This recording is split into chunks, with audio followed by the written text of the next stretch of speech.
ಮೈಸೂರು ನಗರಾಭಿವೃದ್ಧಿ ಪ್ರಾಧಿಕಾರದ ಅಕ್ರಮ ನಿವೇಶನ ಹಂಚಿಕೆ ಪ್ರಕರಣಕ್ಕೆ ಸಂಬಂಧಪಟ್ಟ ಹಾಗೆ ಈಗ ಈ ಪ್ರಕರಣ ಕೋರ್ಟ್ ಮೆಟ್ಟಿಲೇರಿದೆ. ಇಡಿ ಮತ್ತೆ ಕೋರ್ಟ್ ಮೆಟ್ಟಿಲೇರಿರುವಂತದ್ದು ಲೋಕಾಯುಕ್ತ ವರದಿಯನ್ನ ರದ್ದು ಮಾಡಬೇಕು ಅಂತ ಕೋರಿ ಕೋರ್ಟ್ ಮೆಟ್ಟಿಲೇರಿದೆ ಇಡಿ. ಇದೇ ಪ್ರಕರಣಕ್ಕೆ ಸಂಬಂಧಪಟ್ಟ ಹಾಗೆ ಲೋಕಾಯುಕ್ತ ಬಿ ರಿಪೋರ್ಟ್ ಅನ್ನ ಸಲ್ಲಿಕೆ ಮಾಡಿದೆ. ಇದಕ್ಕೆ ಸಂಬಂಧಪಟ್ಟ ಹಾಗೆ ಈಗ ಇಡಿ ಜನಪ್ರತಿನಿಧಿಗಳ ವಿಶೇಷ ನ್ಯಾಯಾಲಯಕ್ಕೆ ತಕರಾರು ಅರ್ಜಿಯನ್ನ ಸಲ್ಲಿಸಿದೆ. ಮೂಡ ಹಗರಣದಲ್ಲಿ ಇಡಿ ಈಗ ಮತ್ತೆ ಕೋರ್ಟ್ನ ಮೆಟ್ಟಿಲೇರಿರುವಂತದ್ದು. ಇಡಿ ಪರ ವಕೀಲ ಮಧುಕರ್ ದೇಶಪಾಂಡೆ ವಾದ ಈಗ ಶುರುವಾಗಿದೆ. ವಾದ ಪ್ರತಿವಾದ ಆಲಿಸಿದ ನಂತರ ಕೋರ್ಟ್ ಯಾವ ನಿರ್ಧಾರಕ್ಕೆ ಬರುತ್ತೆ ಅನ್ನೋದು ಬಹಳ ಮಹತ್ವ. ಹಾಗಾಗಿ ಇವತ್ತಿನ ದಿನ ಸಿಎಂ ಸಿದ್ದರಾಮಯ್ಯನವರಿಗೆ ಬಹಳ ದೊಡ್ಡ ದಿನ, ಬಿಗ್ ಡೇ. ಮೂಡ ಹಗರಣ ಈಗಾಗಲೇ ಇಡಿ ಕೋರ್ಟ್ ಮೆಟ್ಟಿಲೇರಿರುವಂತಹ ಹಿನ್ನೆಲೆಯಲ್ಲಿ ಇಡಿ ಪರ ವಕೀಲರು ವಾದವನ್ನ ಆರಂಭಿಸಿದ್ದಾರೆ. ಇಡಿ ಲೋಕಾಯುಕ್ತ ಸಲ್ಲಿಸಿರುವಂತಹ ಬಿ ರಿಪೋರ್ಟ್ ಅನ್ನೇ ಪ್ರಶ್ನೆ ಮಾಡಿದೆ. ಇಡಿ ತನಿಖೆಯಲ್ಲಿ ಪತ್ತೆಯಾದ ಅಂಶಗಳನ್ನ ಹಂಚಿಕೊಂಡಿದೆ.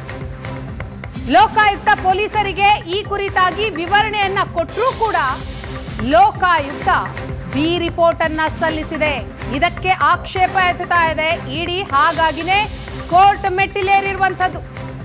ಈಗ ಸಿಎಂ ಸಿದ್ದರಾಮಯ್ಯ ಹಾಗೂ ಕುಟುಂಬದವರಿಗೆ ಮತ್ತೆ ಟೆನ್ಷನ್ ಶುರುವಾಗಿದೆ. ಮೂಡ ಹಗರಣದಲ್ಲಿ ಇಡಿ ಹಾಗೂ ಲೋಕಾಯುಕ್ತ ಜೊತೆಗೆ ತನಿಖೆಯನ್ನ ಮಾಡ್ತಾ ಇದ್ರು.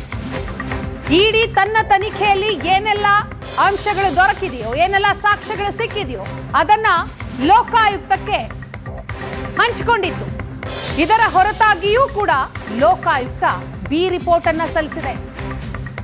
ಸಾಕ್ಷ್ಯಾಧಾರಗಳ ಕೊರತೆ ಇದೆ ಅಂತ ಬಿ ರಿಪೋರ್ಟ್ ನಲ್ಲಿ ಉಲ್ಲೇಖ ಮಾಡಿದೆ ಲೋಕಾಯುಕ್ತ.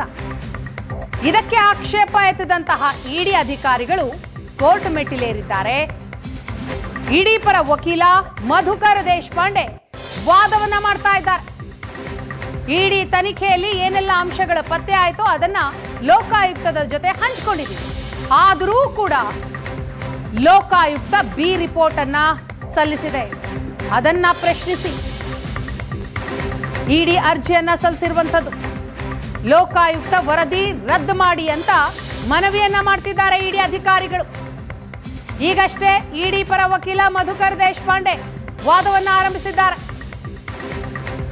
ಈ ಬಗ್ಗೆ ಮಾಹಿತಿ ಕೊಡ್ತಾರೆ ನಮ್ಮ ಪ್ರತಿನಿಧಿ ಚೇತನ್. ಇದೀಗ ನಮ್ಮ ಜೊತೆ ಸಂಪರ್ಕದಲ್ಲಿದ್ದಾರೆ. ಚೇತನ್, ಇಡಿ ಬಿ ರಿಪೋರ್ಟ್ ಅನ್ನ ಪ್ರಶ್ನೆ ಮಾಡಿ ಈಗ ಕೋರ್ಟ್ ಮೆಟ್ಟಿಲೇರಿರುವಂತದ್ದು, ವಾದ ಕೂಡ ಆರಂಭ ಆಗಿದೆ. ಏನಾಗ್ತಾ ಇದೆ ಕೋರ್ಟ್ ನಲ್ಲಿ, ಡೀಟೇಲ್ಸ್ ಕೊಡ್ತಾ ಹೋಗೋದಾದ್ರೆ? ವೀಣಾ, ಇದೀಗ ಇಡಿ ಪರ ವಕೀಲರು ಇದೀಗ ವಾದವನ್ನ ಮಂಡನೆಯನ್ನ ಮಾಡ್ತಿರುವಂತದ್ದು. ಅಂದ್ರೆ ಇಲ್ಲಿ ಪ್ರಮುಖವಾಗಿ ಈ ಒಂದು ಬಿ ರಿಪೋರ್ಟ್ಗೆ ಏನ್ ಸಲ್ಲಿಕೆ ಆಗಿದೆ, ಲೋಕಾಯುಕ್ತ ಅಧಿಕಾರಿಗಳಿಂದ ಏನ್ ಬಿ ರಿಪೋರ್ಟ್ ಏನ್ ಸಲ್ಲಿಕೆ ಆಗಿದೆ ಅದು ಅದ್ರ ಬಗ್ಗೆ ಒಂದು ಇವತ್ತು ಹಿಯರಿಂಗ್ ಇತ್ತು. ಸ್ನೇಹಮಯಿ ಕೃಷ್ಣ ಕೂಡ ಭಾಗಿಯಾಗಿದ್ರು. ಇದೀಗ ಇಡಿ ಪರ ವಕೀಲರು ಕೂಡ ಇಲ್ಲಿ ಅರ್ಜಿಯನ್ನ ಹಾಕೊಂಡಿರುವಂತದ್ದು. ಅಂದ್ರೆ ನಿಮ್ಮ ಅರ್ಜಿ ವಿಚಾರಣೆಗೆ ಯೋಗ್ಯವೇ ಇಲ್ವೇ ಅಂತ ಅನ್ಬಿಟ್ಟು ಹೇಳಿ ಅನ್ನೋದ್ರ ಬಗ್ಗೆ ಜಡ್ಜ್ ಒಂದಷ್ಟು ಪ್ರಶ್ನೆಗಳನ್ನು ಕೂಡ ಕೇಳಿದ್ರು. ಅದರ ಒಂದು ವಿಚಾರಣೆ ಇದೀಗ ಆರಂಭವಾಗಿರುವಂತದ್ದು. ಇಡಿ ಪರ ಮಧುಕರ್ ದೇಶಪಾಂಡೆ ಏನಿದ್ದಾರೆ ಅವರು ತಮ್ಮ ವಾದವನ್ನ ಮಂಡಿಸ್ತಾ ಇದ್ದಾರೆ. ಅಂದ್ರೆ ಇಡಿ ತನಿಖೆಯಲ್ಲಿ ಪತ್ತೆಯಾದಂತಹ ಅಂಶಗಳನ್ನ ನಾವು ಲೋಕಾಯುಕ್ತ ಅಧಿಕಾರಿಗಳ ಜೊತೆ ಹಂಚ್ಕೊಂಡಿದ್ವಿ, ಆದ್ರೂ ಕೂಡ ಬಿ ರಿಪೋರ್ಟ್ ಅನ್ನ ಸಲ್ಲಿಕೆ ಮಾಡಿದ್ದಾರೆ. ಹೀಗಾಗಿ ಇಡಿ ಬಿ ರಿಪೋರ್ಟ್ ಅನ್ನ ಪ್ರಶ್ನಿಸ್ತಾ ಇದೆ ಅನ್ನೋದ್ರ ಬಗ್ಗೆ ಒಂದು ಅಷ್ಟು ಆರ್ಗ್ಯುಮೆಂಟ್ಸ್ ಆಯ್ತು. ಈ ಆರ್ಗ್ಯುಮೆಂಟ್ಸ್ ಆಗ್ತಿದ್ದಂತೆ ಬಿ ರಿಪೋರ್ಟ್ ಅನ್ನ ಕೋರ್ಟ್ ಏನಾದ್ರೂ ಒಂದ್ ವೇಳೆ ಒಪ್ಕೊಂಡ್ರೆ ನಿಮ್ ನಿಲ್ವೇನಾಗಿರುತ್ತೆ ಅಂತ ಅನ್ಬಿಟ್ಟು ಕೂಡ ಜಡ್ಜ್ ಪ್ರಶ್ನೆಯನ್ನ ಮಾಡಿರುವಂತದ್ದು. ಅಂದ್ರೆ ಇಡಿ ಪರ ವಕೀಲರಿಗೆ ಏನು ಜಡ್ಜ್ ಸಂತೋಷ್ ಗಜಾನನ ಭಟ್ ಏನಿದ್ದಾರೆ ಅವರು ಈ ಒಂದು ಪ್ರಶ್ನೆಯನ್ನ ಮಾಡಿರುವಂತದ್ದು. ಈ ವೇಳೆ ಒಂದ್ ವೇಳೆ ಬಿ ರಿಪೋರ್ಟ್ ಅನ್ನ ಕೋರ್ಟ್ ಏನಾದ್ರೂ ಒಪ್ಕೊಂಡ್ರೆ, ಅಂದ್ರೆ ಈಗ ಜನಪ್ರತಿನಿಧಿಗಳ ವಿಶೇಷ ನ್ಯಾಯಾಲಯ ಏನಿದೆ ಅದೇನಾದ್ರೂ ಒಪ್ಕೊಂಡ್ರೆ ನಾವು ಹೈಕೋರ್ಟ್ ಮೊರೆ ಹೋಗ್ತೀವಿ ಅನ್ನೋದ್ರ ಬಗ್ಗೆನೂ ಕೂಡ ಆರ್ಗ್ಯುಮೆಂಟ್ಸ್ ಆಗ್ತಿರುವಂತದ್ದು. ಒಂದ್ ವೇಳೆ ನೀವು ಬಿ ರಿಪೋರ್ಟ್ ಅನ್ನ ಪ್ರಶ್ನಿಸಲು ಇಡಿಗೆ ಅಧಿಕಾರವಿದೆ ಅನ್ನೋ ಒಂದು ವಾದವನ್ನ ಇಡಿ ಪರ ವಕೀಲರು ಇಲ್ಲಿ ಮಂಡಿಸ್ತಿರುವಂತದ್ದು. ಆದ್ರೆ ಇಲ್ಲಿ ಜಡ್ಜ್ ಇನ್ನೊಂದು ಪ್ರಶ್ನೆಯನ್ನ ಕೇಳಿರುವಂತದ್ದು. ಒಂದ್ ವೇಳೆ ನಿಮ್ಗೆ ಅವಕಾಶವನ್ನ ಏನಾದ್ರು ಕೊಟ್ರೆ ನೀವು ದೂರುದಾರ ಸ್ಥಾನಮಾನದಲ್ಲಿ ಇರೋ ತರ ಆಗೋದಿಲ್ವಾ? ಇದು ಚೇತನ್ ಬರ್ತೀನಿ, ಹಾಗೆ ಸಂಪರ್ಕದಲ್ಲಿರಿ. ಈಗ ಇದೇ ವಿಚಾರಕ್ಕೆ ಸಂಬಂಧಪಟ್ಟ ಹಾಗೆ ಅಪ್ಡೇಟ್ ಆಗ್ತಾ ಇದೆ. ಮೂಡ ಹಗರಣದ ಇಡಿ ತಕರಾರು ಅರ್ಜಿ ವಿಚಾರಣೆ ಮುಂದೂಡಿಕೆ ಆಗಿದೆ. ಮೂಡ ಹಗರಣದ ಇಡಿ ತಕರಾರು ಅರ್ಜಿ ವಿಚಾರಣೆ ಏಪ್ರಿಲ್ 5ಕ್ಕೆ ಮುಂದೂಡಿಕೆ ಆಗಿದೆ.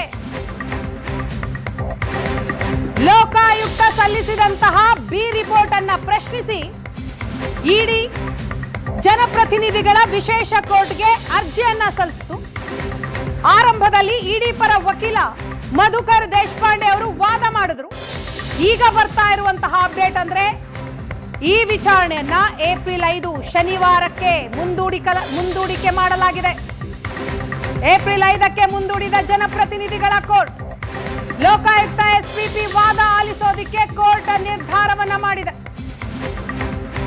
ಮೂಡ ಹಗರಣದ ಇಡಿ ತಕರಾರು ಅರ್ಜಿ ಶನಿವಾರ ಏಪ್ರಿಲ್ 5ನೇ ತಾರೀಕು ನಡೆಯುತ್ತೆ. 5ನೇ ತಾರೀಕಿಗೆ ಮುಂದೂಡಿದೆ ಜನಪ್ರತಿನಿಧಿಗಳ ವಿಶೇಷ ಕೋರ್ಟ್.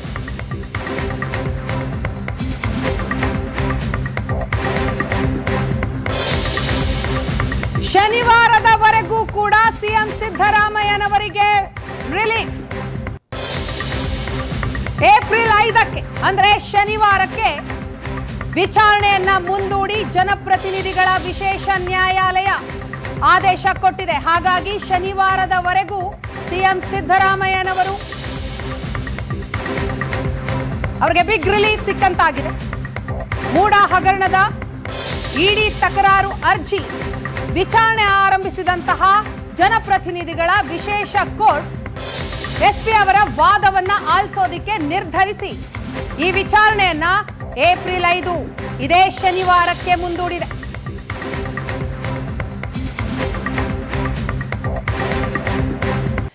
ಐದು ಪುಟಗಳ ತಕರಾರು ಅರ್ಜಿಯನ್ನ ಸಲ್ಲಿಸಿತು ಇಡಿ. ಲೋಕಾಯುಕ್ತ ಸಲ್ಲಿಸಿದಂತಹ ಬಿ ರಿಪೋರ್ಟ್ನ ಕುರಿತಾಗಿ ಆಕ್ಷೇಪವನ್ನ ಎತ್ತಿ 5 ಪುಟಗಳ ತಕರಾರು ಅರ್ಜಿಯನ್ನ ಸಲ್ಲಿಸಿತು. ಆ ಅರ್ಜಿಯ ವಿಚಾರಣೆ ಮಾಡಿದಂತಹ ಜನಪ್ರತಿನಿಧಿಗಳ ವಿಶೇಷ ನ್ಯಾಯಾಲಯ ಮುಂದಿನ ವಿಚಾರಣೆ ಏಪ್ರಿಲ್ 5ಕ್ಕೆ ಅಂತ ಸೂಚಿಸಿದೆ. ಈ ಬಗ್ಗೆ ಮಾಹಿತಿಯನ್ನ ಕೊಡ್ತಾರೆ ನಮ್ಮ ಪ್ರತಿನಿಧಿ ಚೇತನ್. ಈಗ ಮತ್ತೆ ಸಂಪರ್ಕದಲ್ಲಿದ್ದಾರೆ. ಚೇತನ್, ಈಗ ಏಪ್ರಿಲ್ 5 ಅಂದ್ರೆ ಶನಿವಾರಕ್ಕೆ ವಿಚಾರಣೆಯನ್ನ ಮುಂದೂಡಿಕೆ ಮಾಡಲಾಯಿತು.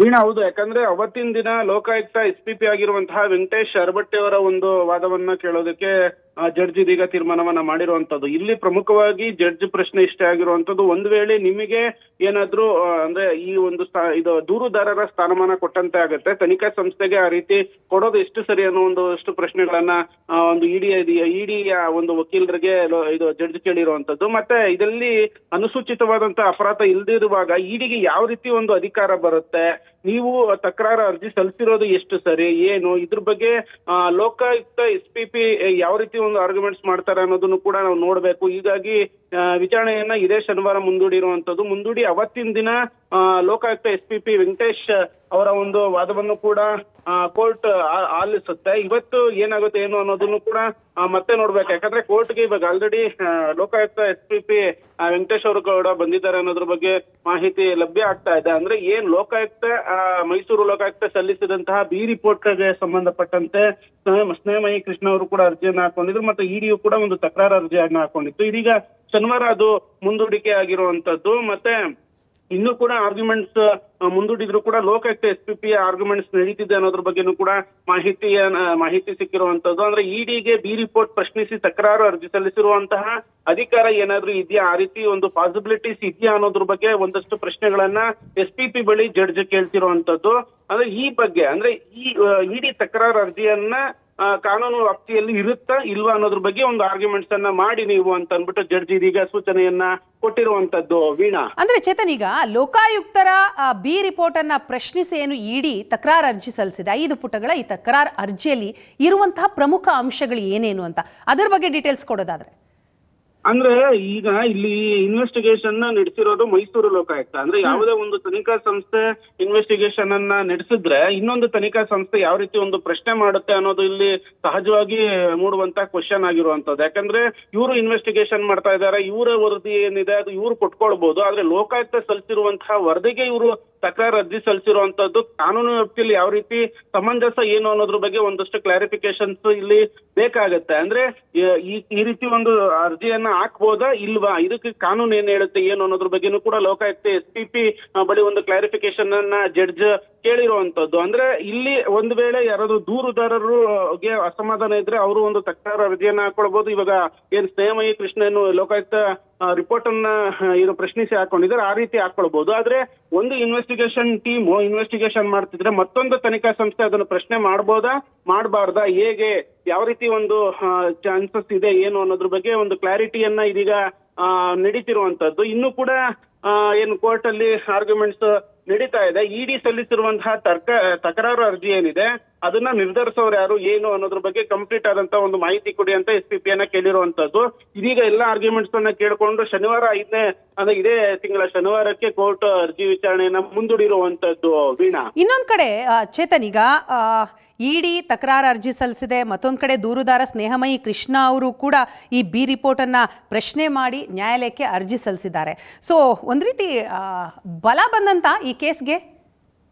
ಅಂದ್ರೆ ಹೌದು, ಯಾಕಂದ್ರೆ ಇವಾಗ ಲೋಕಾಯುಕ್ತ ರಿಪೋರ್ಟ್ ಅನ್ನ ಪ್ರಶ್ನಿಸಿ ಏನ್ ಇದೀಗ ಸ್ನೇಹಮಯಿ ಕೃಷ್ಣ ಅವರು ಅರ್ಜಿಯನ್ನ ಹಾಕೊಂಡಿದ್ರು, ಅದು ವಾದ ಪ್ರತಿವಾದ ಎರಡೂ ಕೂಡ ಆಗ್ತಾ ಇತ್ತು. ಆದ್ರೆ ಇಲ್ಲಿ ಮೂಡ್ತಿರುವಂತ ಪ್ರಶ್ನೆ ಏನಂತಂದ್ರೆ ಇಡಿಗೆ ಬಿ ರಿಪೋರ್ಟ್ ಅನ್ನ ಅಂದ್ರೆ ಬರ್ತೀನಿ ಇದಕ್ಕೆ ಉತ್ತರ ಪಡಿತೀನಿ.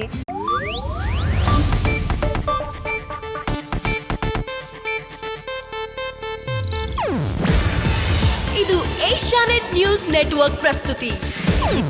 ನೀವು ನೋಡ್ತಿದ್ದೀರಾ ಏಷ್ಯಾನೆಟ್ ಸುವರ್ಣ ನ್ಯೂಸ್.